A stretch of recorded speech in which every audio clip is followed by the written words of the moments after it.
काल यानी समय, इसका जीवन में बहुत ही महत्वपूर्ण स्थान है और जो काल अर्थात समय से परे है वो महाकाल है। संसार में सभी कुछ समय के अधीन है। जो व्यक्ति समय का सदुपयोग करते हुए उसके अनुसार चलता है वही प्रगति करता है और जो समय को सम्मान नहीं देता वह जीवन में पिछड़ जाता है।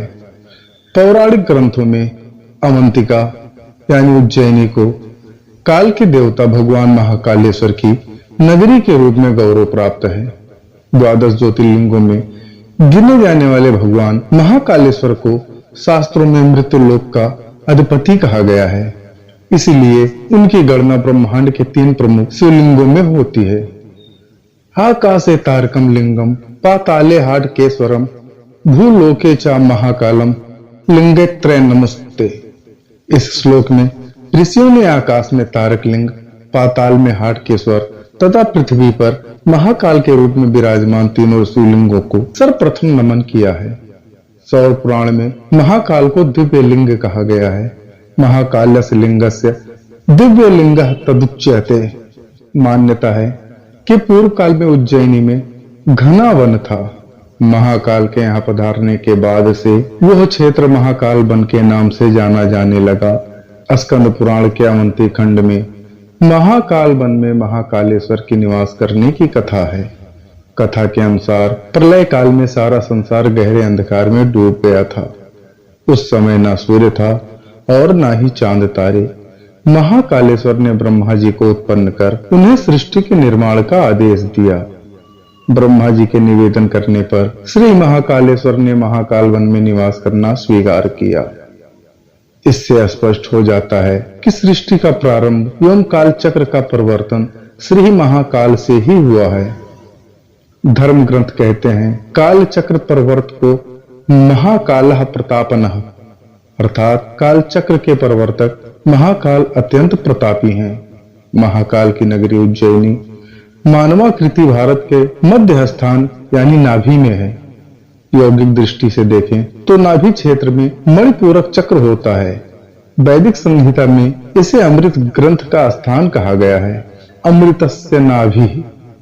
इसलिए यहाँ हर 12वें वर्ष सिंह राशिगत गुरु में पूर्ण कुंभ का महापर्व मोक्षदायिनी शिप्रा के माध्यम से अमृत सेवन का सुअवसर प्रदान करता है। अवंतिकापुरी में श्री महाकालेश्वर ज्योतिर्लिंग के रूप में विराजमान है। अनंत चैतन्य स्वरूप श्री महाकालेश्वर में अंतरिक्ष, वायु, अग्नि, जल, पृथ्वी, सूर्य, चंद्र और मन ये अष्टमूर्तियां निहित हैं। अतः इन्हें आदिदेव भी कहा गया है। भौगोलिक दृष्टि से उज्जैनी कर्क रेखा पर स्थित है। एक मान्यता यह भी है कि लंका से सुमेर पर्वत तक जो देशांतर रेखा गई है वो अवंतिका नाथ श्री महाकाल मंदिर के शिखर के ऊपर से जाती है।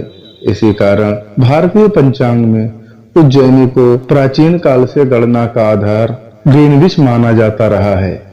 काल चक्र के प्रवर्तक महाकाल की नगरी को काल गणना में महत्वपूर्ण स्थान मिलना शास्त्र सम्मत होने के साथ साथ स्वाभाविक भी है। कालांतर में उज्जैनी के वीर विक्रमादित्य ने विक्रम संवत चलाया तथा उनके नवरत्नों में बहुचर्चित बराह मिहिर ने ज्योतिष शास्त्र के तीनों स्कंध, सिद्धांत संहिता और होरा का ज्ञान संपूर्ण भारतवर्ष में फैलाया। आपको शायद पता हो कि सन 1234 में गुलाम इल्तुतमिश ने महाकाल मंदिर को तोड़ दिया था। तब से सन 1728 ईस्वी तक मालवा पर हिंदुओं का शासन ही नहीं रहा, सो पुनर्निर्माण की कोई संभावना ही नहीं थी। पर इन 500 वर्षों में पूजा कभी बंद नहीं हुई। अत्याचार होता रहा, कत्लेआम होता रहा, पर भक्तों की आस्था नहीं टूटी। 500 वर्षों तक लोग ध्वस्त मंदिर में ही जल चढ़ाते रहे और देवों की अर्चना करते रहे। फिर एक दिन मालवा पर मराठों का अधिकार हुआ। बंगाल विजय को निकले राणोजी सिंधिया उज्जैनी में रुके और देखा उस भग्न मंदिर को। उसी क्षण अपने समस्त अधिकारियों और उज्जैनी के व्यापारियों को बुलाया और पूछा, लज्जा आती है? किसी ने कोई उत्तर नहीं दिया। पर कुछ महीने बाद जब राणोजी सिंधिया बंगाल जीत कर लौटे तो महाकाल का भव्य मंदिर खड़ा था। यही इतिहास है। मर चुकी समस्त परंपराओं का पुनर्जन्म हुआ। महाकाल की सवारनी निकलने लगी और उज्जैनी का वैभव लौट आया। जय महाकाल।